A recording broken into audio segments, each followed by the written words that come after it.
What's up?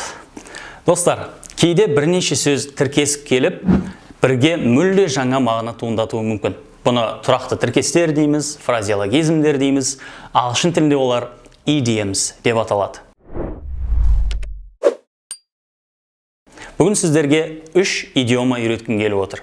Біріншісі to see eye to eye. Бұның мағынасы келісу, келісімге келу, немесе ойы бір жерден шығу дегенді білдіреді.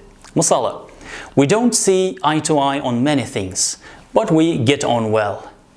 Біз көп мәселе жөнінде келісе бермейміз, бірақ қарым-қатынасымыз жақсы. Екінші идиома, достар, to feel under the weather.